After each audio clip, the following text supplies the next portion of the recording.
I live in Ashton Falls, a place that doesn't kill people with knives, but kills people with bills. And my dream is the same. My parents forbade me to become a game illustrator, so they took away my drawing board. I left and struggled with my dreams. What my parents didn't expect was the bright future I had. I live in Ashton Falls, where people don't kill with knives, they kill with bills.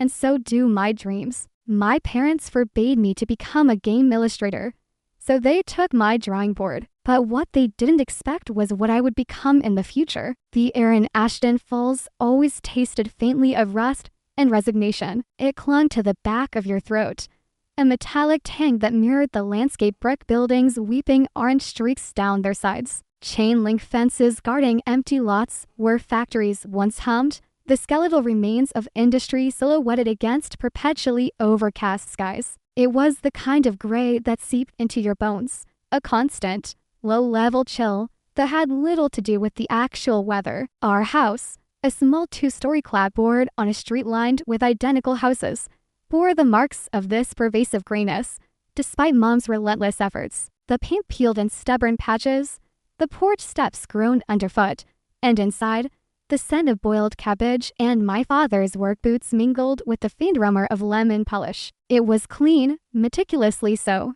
but threadbare. You could feel the anxiety woven into the faded floral patterns of the sofa, hear it in the strained silence that often filled the rooms. I found my color, my escape, in the soft glow of a second-hand graphics tablet tucked away in the relative sanctuary of my bedroom. My room wasn't much cramped, with a slanted ceiling and a window overlooking Mrs. Gable's perpetually overflowing recycling bins, but within its four walls, I could conjure worlds bathed in impossible light, populated by creatures born from shadow and imagination, landscapes that stretched beyond the decaying horizon of Ashton Falls. Digital painting, concept art, these weren't just hobbies, they were my oxygen, the only space where the oppressive weight of our reality lifted. On the screen, I wasn't Maya Sharma, daughter of Frank and Carol Sharma, destined for a life measured in hourly wages and mounting bills. I was the creator, a builder of universes. The tension in the house typically ratcheted up towards the end of the month. Tonight was one of those nights. I could hear Dad's heavy tread in the hallway,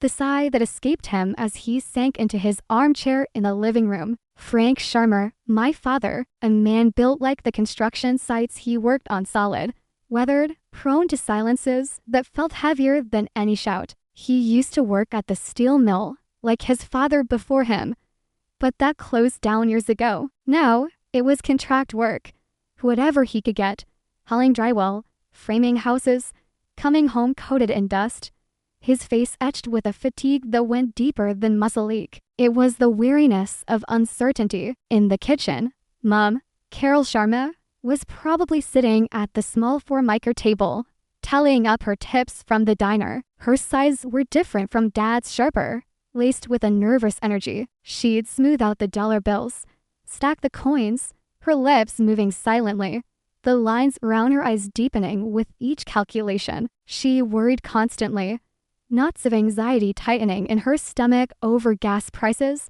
the electric bill, the leaky faucet Dad hadn't gotten round to fixing. Her practicality was a shield, honed sharp against the rough edges of our life, but sometimes it felt like a weapon pointed inwards and outwards. I was sketching, lost in the plains of an alien desert landscape, the stylus moving almost of its own accord across the tablet surface, when the familiar dread began to creep in. Senior year was ending. College applications were due. The unspoken conversation that had been simmering for months was about to boil over. I knew what they wanted, what they expected. Stability, security, a real job, something with benefits, a pension plan, something that wouldn't disappear overnight like the mill did, something utterly, suffocatingly beige. Taking a deep breath, I saved my work, the vibrant sunset on my screen mocking the gray twilight outside my window. I closed the laptop,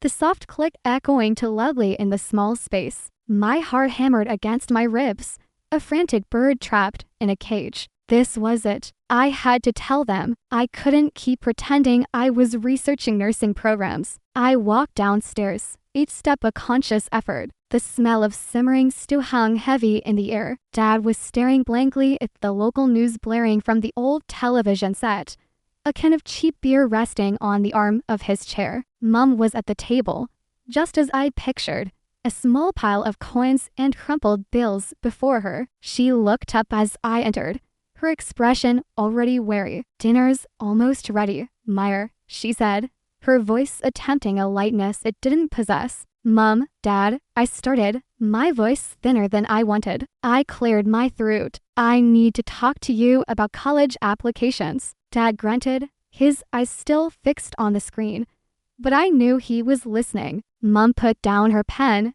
her gaze sharpening. "Okay, did you decide on the community college nursing program? Or are you going to try for state? Your cousin Jennifer loves the nursing school there." There it was. Jennifer, the golden cousin, sensible, practical Jennifer, already halfway through her nursing degree, the benchmark against which all my choices were measured. "No, Mom," I said, gripping the back of a kitchen chair, my knuckles white. That's not what I want to apply for." Dad finally turned his head, his brow furrowed. "What are you talking about?" The words tumbled out, clumsy and rushed. "There's this school in Chicago. They have an Institute of Art. They have one of the best concept art programs in the country for games, movies. It's a real career path, Dad. People make good money doing it." I tried to inject confidence into my voice, citing statistics I'd frantically memorized, talking about industry growth, potential salaries. Silence, a heavy, crackling silence that sucked the air out of the room. Mom stared at me, her mouth slightly open, disbelief warring with dawning horror. Dad's face hardened, his jaw tightening. He picked up his beer, took a long swallow, and then slammed the can down on the side table with a force that made me jump. "Art." His voice was low, incredulous, rumbling with suppressed anger. "Are you kidding me, Meyer? Art?" He gestured vaguely around the room, encompassing the worn furniture, the perpetually worried lines on Mom's face, the entire weight of Ashton Falls. "We're drowning in bills, Meyer, drowning, and you want to waste God knows how much money learning how to draw cartoons." "It's not cartoons, Dad. It's design. I tried to interject, but he rode right over me, his voice rising. "Look around," he roared, standing up now, his presence filling the small kitchen. "This city is full of artists, starving artists, working minimum wage at the coffee shop, if they're lucky. You need a real job, something stable, something that pays the damn bills." His face was flushed, veins standing out on his neck. I could see the fear beneath the anger, the raw, primal fear of poverty, the bitterness of his own truncated dreams, the desperate need for his child to have the security he never felt. "Your mother and I have worked our fingers to the bone so you wouldn't have to struggle like us. Is that too much to ask? That you just be sensible for once?" Mom reached out, her hand trembling slightly as she placed it on my arm. Her touch wasn't comforting. It felt like a restraint. "Honey, please," she pleaded, her voice tight with anxiety, tears welling in her eyes. "Be realistic. Nursing, it's always in demand. Good pay, benefits. Think about the student loans. Art school costs a fortune. How will you ever pay the back drawing pictures? Jennifer is doing so well. She's going to have a good life, a secure future. Why can't you just be like Jennifer?" The comparison stung, as always, but it was the complete dismissal, the utter refusal to even see what I loved, that shattered something inside me. It wasn't just my choice of career they were rejecting. It felt like they were rejecting me, the core of who I was. "Because I'm not Jennifer," the words ripped out of me, louder than I intended. "I'm not interested in nursing. It would make me miserable. I gestured vaguely towards my upstairs room, towards the unseen tablet. "This is what I'm good at. It's what I love. It is a real job, Dad scoffed, his voice dripping with sarcasm. "Playing with computers and drawing monsters. That's a fantasy, Meyer. Life isn't a fantasy. The argument escalated, voices rising, old resentments bubbling to the surface. It wasn't just about college. It was about their fears, their disappointments, their inability to imagine a life different from the one they knew. My pleas about passion and talent were met with lectures about mortgages and medical insurance. My dreams were dismissed as childish fantasies, irresponsible flights of fancy. Then came the ultimatum. It was Mom who delivered it, her voice trembling but firm, laced with the manipulative edge of wounded love. If you insist on this art nonsense, Maya, we can't support you. We just can't afford it. And frankly, her eyes met mine, filled with a painful mixture of fear and reproach. We won't invest in something that's doomed to fail. You need to focus on your SATs, on the prerequisites for nursing. No more wasting time on that tablet. Before I could fully process the threat, Dad moved past me, his face a grim mask. He went upstairs. I heard his heavy footsteps in my room, then back down the stairs. He was holding my graphics tablet, the stylus dangling uselessly from its cord. He didn't look at me as he walked over to the coat closet near the door, opened it, and placed the tablet on the top shelf, behind dusty boxes and old winter coats. You'll get this back when you start acting responsibly, he said, his voice flat, final. He shut the closet door with a decisive click. I stood there, frozen. The air crackled with unspoken accusations. Betrayal coiled cold and tight in my stomach. They hadn't just rejected my dream. They had physically taken away my ability to pursue it. They had locked away the only part of me that felt truly alive. The smell of the stew, moments ago just a background scent, now seemed claying, suffocating. I looked from my father's rigid back to my mother's tear-streaked, pleading face. They thought they were protecting me, saving me from hardship, but all I felt was a profound sense of being utterly, completely misunderstood, suffocated, trapped. The gray of Ashton Falls wasn't just outside anymore. It was inside, pressing in on me, trying to extinguish the colors I held within. And in that moment, beneath the hurt and the anger, a tiny, hard seed of defiance took root. They thought they could control my future, dictate my path, erase my passion. They were wrong. I wouldn't let them break me. I wouldn't let their fear become my reality. They wanted proof. I would give them proof. I would show them, not through arguments or pleas, but through sheer, unrelenting will. The fight wasn't over. It had just gone underground. The weeks following the confiscation of my tablet were a blur of forced compliance and simmering rebellion. On the surface, I was the dutiful daughter. I pored over SAT prep books until the letters swam before my eyes. I highlighted passages in biology textbooks, feigning interest in the Krebs cycle and anatomical charts. I endured Mom's pointed anecdotes about Jennifer's latest nursing triumphs. She got top marks on her pharmacology exam, with clenched teeth and a non-committal nod. I let them believe they were winning, that their logic and fear had prevailed. But beneath the veneer of obedience, a secret war was being waged. My dreams hadn't vanished. They had merely changed tactics, gone into hiding. The closet door Dad had shut so decisively hadn't locked away my passion. It had just forced it to find new channels, like water seeking cracks in a dam. My battlefield shifted to the hushed owls and flickering fluorescent lights of the Ashton Falls Public Library. It wasn't ideal. The computers were slow, dinosaurs compared to my confiscated laptop, the internet connection often glacial. But they had Photoshop, older versions, yes, but functional. They had access to the vast, free university of the internet, tutorials on digital painting techniques, forums where artists shared tips and critiques, galleries like ArtStation and DeviantArt where I could soak in the work of professionals, dissecting their use of light, color, and composition. My weapon of choice became a cheap sketchbook and a set of graphite pencils I bought with hoarded lunch money. During study breaks, ostensibly reviewing chemistry notes, I'd fill pages with character sketches, environment thumbnails,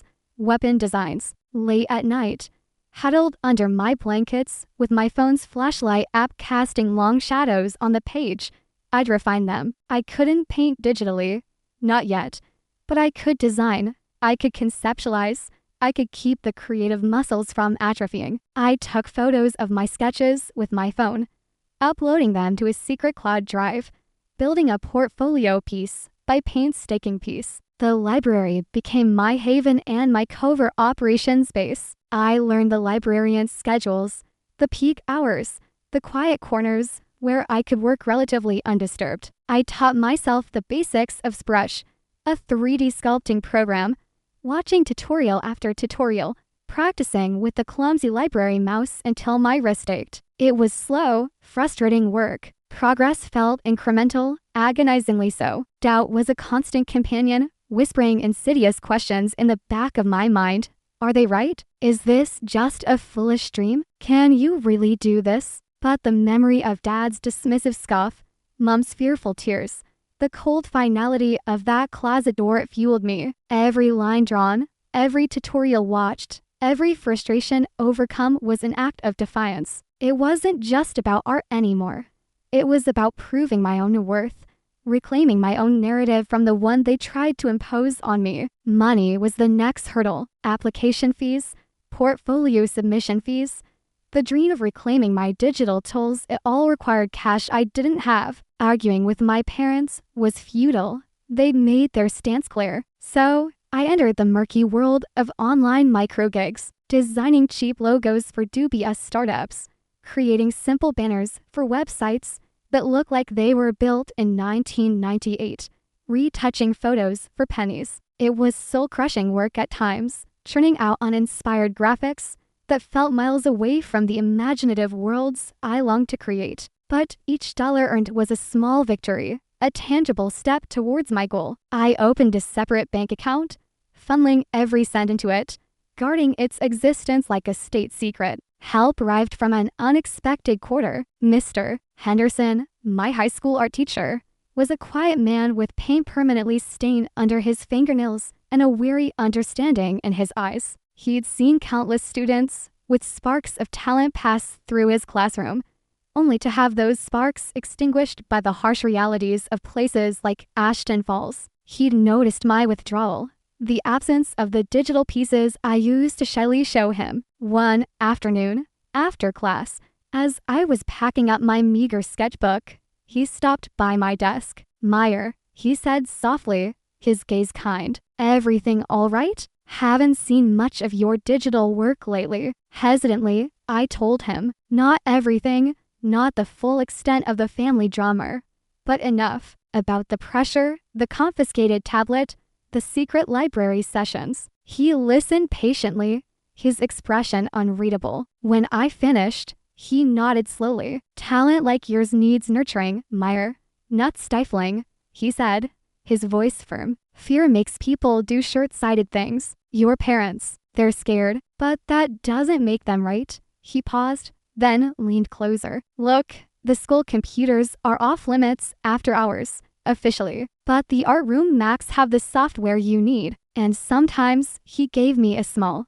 conspiratorial smile. "I work late. Sometimes the door just happens to be unlocked." It was a lifeline. Twice, sometimes 3 times a week, I'd stay late under the guise of extra study sessions, slipping into the darkened art room. Mr. Henderson would be there, ostensibly cleaning brushes or prepping materials, offering quiet encouragement, insightful critiques on my portfolio pieces, and, most importantly, access to decent computers, professional software, and a large format scanner to digitize my traditional sketches properly. He guided me on portfolio selection, on tailoring it to the specific requirements of the Haven Institute. He became my silent co-conspirator, my underground railroad conductor. The secrecy bred a constant, low-level anxiety. Every creak of the floorboards at home, every unexpected knock on my bedroom door sent adrenaline flooding my system. Once,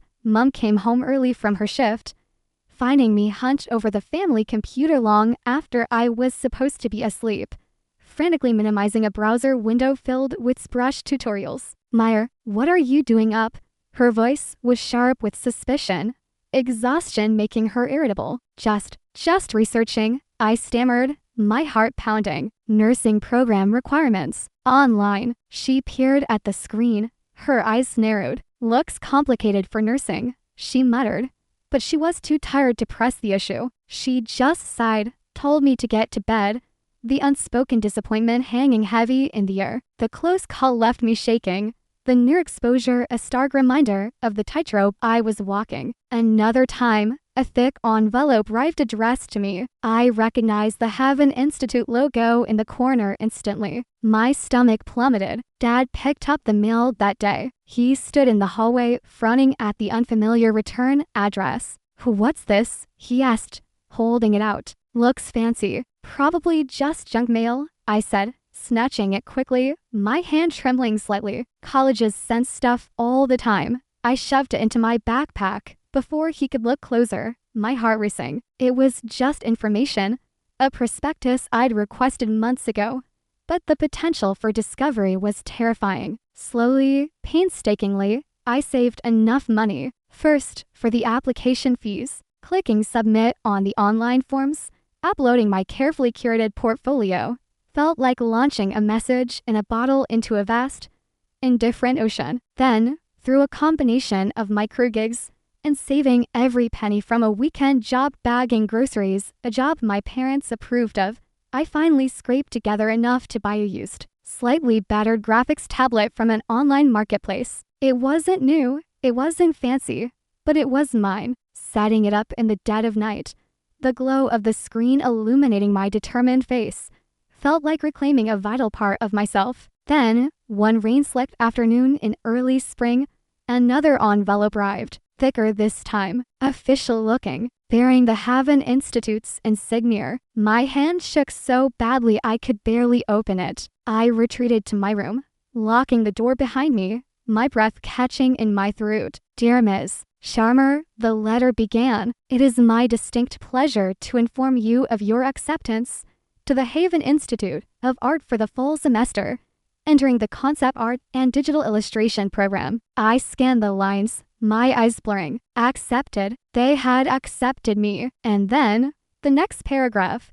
"Furthermore, based on the outstanding quality of your portfolio submission and a review of your financial aid application, the admissions committee has awarded you the Horizon Talent Scholarship, covering 70% of your tuition costs." 70%. Not full, but substantial. Enough that with student loans, with working part-time, I could actually do this. Tears streamed down my face, tears of relief, of disbelief, of triumphant joy. All the secret hours, the anxieties, the frustrations, they had led to this tangible proof, this key to unlock a different future. The euphoria lasted approximately 10 minutes, quickly followed by the sickening realization that I had to tell my parents. This wasn't like the prospectus. This couldn't be hidden. I chose this setting deliberately: Sunday dinner, the one meal we reliably shared without the immediate pressure of work or bills. The air was thick with the smell of roast chicken. I waited until Dad had finished his first helping and Mom was sipping her iced tea. "I have something to tell you," I announced, my voice surprisingly steady. I placed the acceptance letter and the scholarship award on the table between the salt shaker and the gravy boot. Silence descended again, heavier this time. Mom picked up the letter first, her brow furrowed in confusion, then dawning comprehension. Her face paled. Dad leaned over her shoulder, reading. His expression shifted from puzzlement to stony disbelief, then to a slow-burning anger. "Chicago," Mom whispered, her voice trembling. "Scholarship." Dad snatched the letter from her hand, his knuckles white. "So?" His voice was dangerously quiet, deceptively calm. "All that talk about nursing, all that studying, it was all a lie." "It wasn't a lie," I said, meeting his gaze, fortified by the official letterhead beneath my fingertips. "It was survival. You didn't give me a choice." "Didn't give you a choice?" he exploded, slamming his fist on the table, making the plates jump. "We gave you the best choice, the sensible choice. We told you this art thing was a dead end, and you were wrong," I stated, the words tasting like freedom and rebellion. I got a major scholarship. This is happening. Mom burst into tears, not tears of joy, but of fear and perceived betrayal. Meyer, how could you? She sobbed, burying her face in her hands. Going behind our backs. Chicago is so far away. And what about the rest of the money? The 30%, the living expenses. It's still thousands of dollars. You'll be buried in debt. You'll struggle, just like we warned you. I'll take out loans, I said, my voice hard. I'll work. I'll figure it out. Because this is what I want. This is who I am. Dad stood up, his chair scraping harshly against the linoleum floor. His face was thunderous, a mask of fury and wounded pride. Fine, he spat out, the word like ice. You want to chase this fantasy? You go right ahead. But don't come crawling back to us when it all falls apart. Not one penny. You hear me? Not one penny. You're on your own. He stormed out of the kitchen, the back door slamming shut behind him. Mom continued to weep, her shoulders shaking, muttering about recklessness and throwing away a perfectly good future. The roast chicken sat cooling on the table, forgotten. The warmth of the earlier meal had completely evaporated, replaced by an icy chasm that had opened between us. It hurt deeply. Their rejection, the lack of faith, felt like a physical blow. But as I sat there, clutching the acceptance letter, a different feeling began to bloom alongside the pain, a steely resolve. The letter wasn't just an acceptance, it was my declaration of independence. The scholarship wasn't just financial aid, it was validation. Dad's ultimatum, meant to break me, only solidified my determination. I would figure it out. I would work harder than ever. I would succeed, not just for myself, but to prove them wrong. The quiet satisfaction of that future vindication became my new North Star, guiding me through the cold, uncertain waters ahead. The war wasn't just underground anymore. I had just won a major battle, and the front lines were shifting towards a horizon far beyond Ashton Falls. The Heaven Institute of Art was everything Ashton Falls wasn't. Vibrant, chaotic, teeming with energy and possibility. Chicago roared around the campus, a symphony of sirens, elevated trains, and 1,000 different languages. A stark contrast to the muted hum of decline back home. Stepping onto that campus felt like stepping into color after a lifetime lived in grayscale. But the transition wasn't seamless. The initial euphoria quickly gave way to the daunting reality of my situation. The remaining 30% tuition, rent in a shared, drafty apartment miles from campus, art supplies that cost more than my weekly grocery budget. The financial pressure was immense. Dad's words, not one penny, echoed in my mind, a constant, grim reminder. I took out student loans, the weight of future debt settling heavily on my shoulders. I worked. God, did I work. My first year was a relentless juggling act. Classes demanded intense focus and creativity, anatomy drawing, color theory, introduction to digital sculpting. Professors pushed us hard, their critiques often blunt, sometimes brutal, but always insightful. The competition was fierce. I was surrounded by talent, by kids whose parents had paid for private art lessons since kindergarten, who owned top-of-the-line equipment I could only dream of. Self-doubt gnawed at me constantly. Was I good enough? Had I made a colossal mistake? Evenings and weekends were consumed by work. At first, it was menial jobs, brister shifts that started before dawn, waitressing in a noisy downtown restaurant, shelving books at the university library, anything to make rent, to afford paints and software subscriptions. It was exhausting. There were nights I'd fall asleep at my drafting table, cheek pressed against a half-finished assignment, the smell of turpentine or stale coffee filling my nostrils. There were weeks I lived on instant ramen and cheap cereal. Slowly, tentatively, things began to shift. My skills sharpened under the rigorous curriculum and the constant practice. I started absorbing techniques, finding my own style, a blend of the fantastical elements I loved with a gritty realism born from my Ashton Falls roots. My professors began to notice, a kind word from my digital painting instructor, a nod of approval from the notoriously tough concept art professor. These small validations, were like bursts of sunlight through the clouds. I started seeking out freelance work again, but this time leveraging my growing portfolio and skills. No more $5 logos. I landed small illustration gigs for indie game developers, created concept sketches for student films, designed posters for local bands. The pay was better, the work infinitely more rewarding. Each completed project, each paycheck deposited into my carefully managed bank account, felt like another brick laid in the foundation of my independence. Phone calls home were infrequent and strained. Mom would ask brief, anxious questions about my safety, my health, if I was eating properly. She'd carefully avoid the topic of my studies, defaulting to updates about Jennifer's latest nursing achievements or gossip about neighbors. Dad rarely came to the phone. When he did, the conversation was stilted, awkward exchanges about the weather or vague questions about whether I'd found a real job yet. The chasm between us remained wide and deep. I didn't volunteer much information about my successes the grade on a challenging project.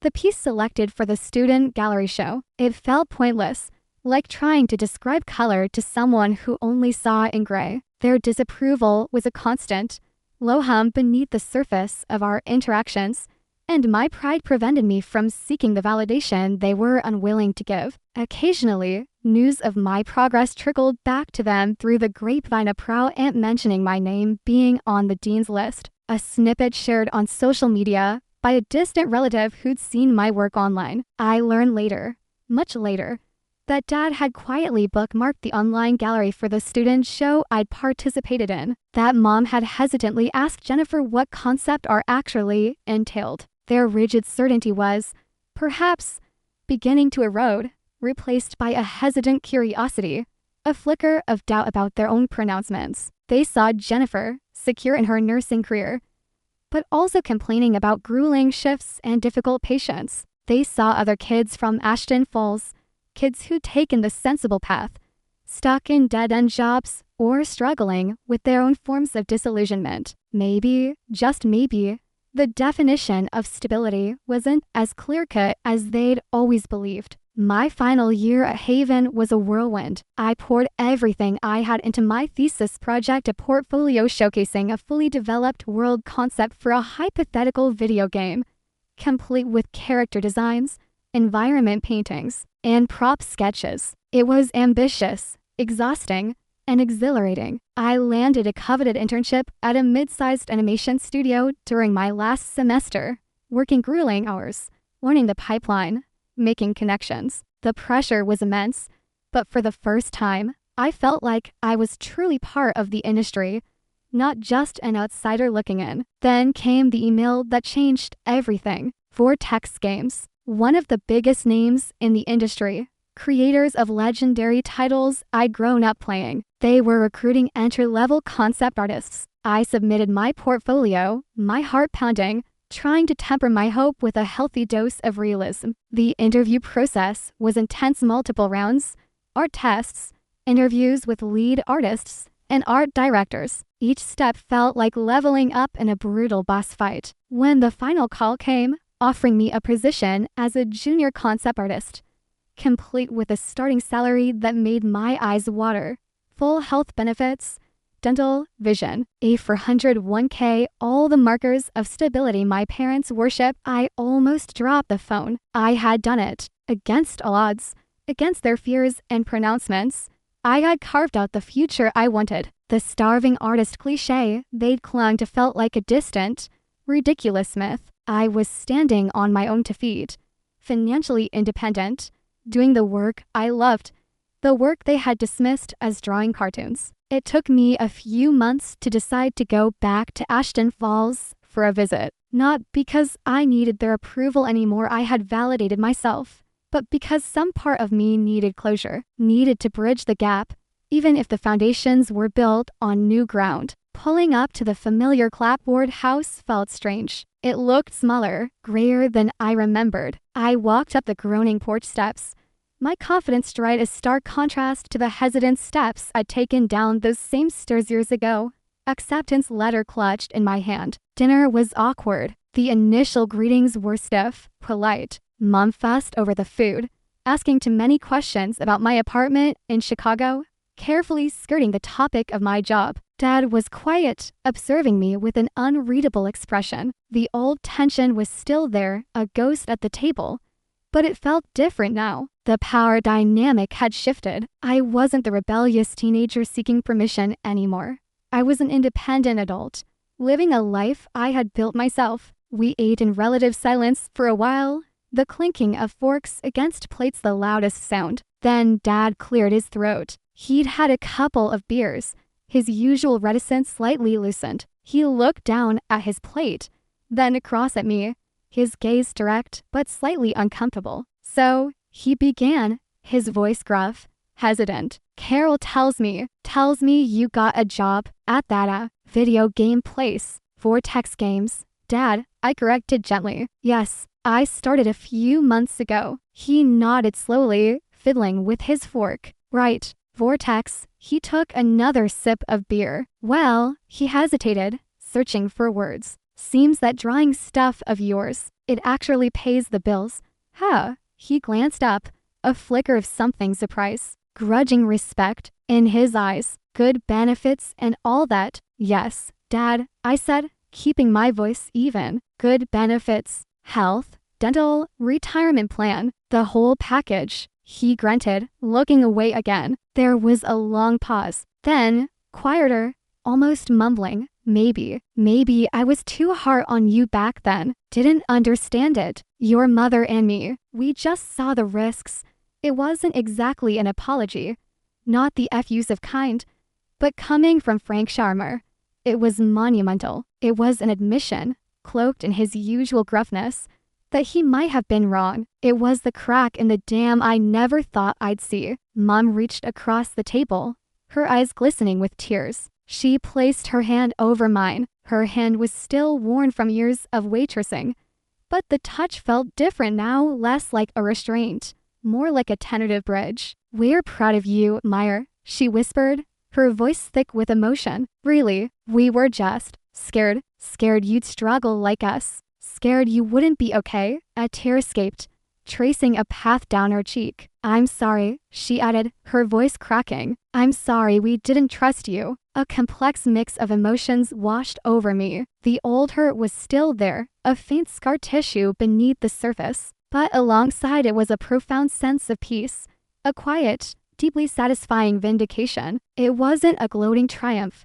It was the calm certainty of having navigated my own ship through stormy seas and reached the shore I'd set out for. I didn't need their apology, not anymore. My success was its own reward. But hearing the words, seeing the shift in their eyes, acknowledged the journey, validated the struggle in a way that eased a lingering ache I hadn't fully realized was still there. I offered a small, genuine smile. Not forgiveness, perhaps, not entirely, but acceptance, understanding. It wasn't easy, I said softly, meeting their gazes. There were times I wasn't sure I'd make it, but I knew this was what I had to do. I'm happy where I am, Mom. Really happy. I started telling them about my current project, sketching out the world, the characters, the challenges. I spoke not with the desperate need for approval I'd once felt, but with the quiet confidence of a professional sharing her passion. And this time, they listened, really listened. Dad asked questions, surprisingly insightful ones,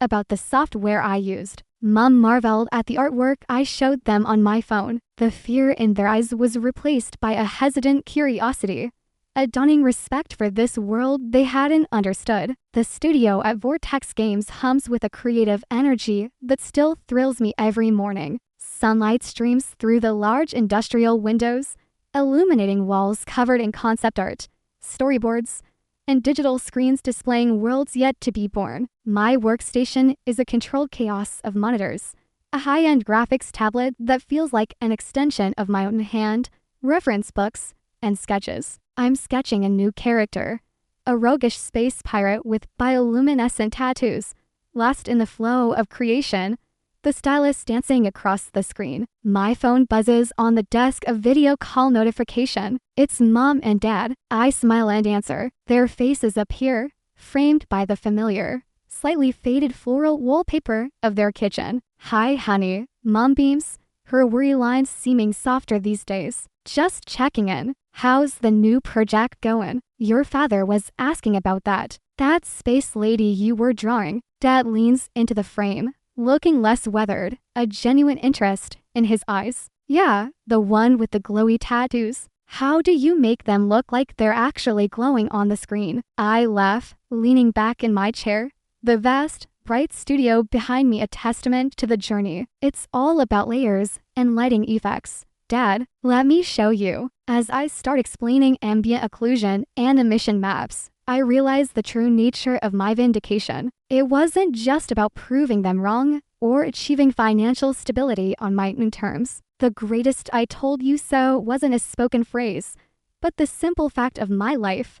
I was happy. I was fulfilled. I was living authentically, breathing the air of a world I had fought tooth and nail to create for myself. They learned, perhaps too late for my childhood self, but not too late for our relationship, that stability and solely defined by predictable career paths. They learned that passion, when coupled with talent and relentless hard work, can forge its own kind of security. They learned to respect the daughter who refused to fit into the mold they prepared, the daughter who dared to paint her own future in vibrant, unapologetic color. Our relationship is imperfect. The scars of the past remain, subtle reminders of the battles fought, but it's built on a new foundation of mutual respect and a tentative, growing understanding. The gray of Ashton Falls still clings to my memories, but it no longer defines my horizon. I carry its lessons, resilience, determination, the value of hard-won success, but I am no longer bound by its limitations.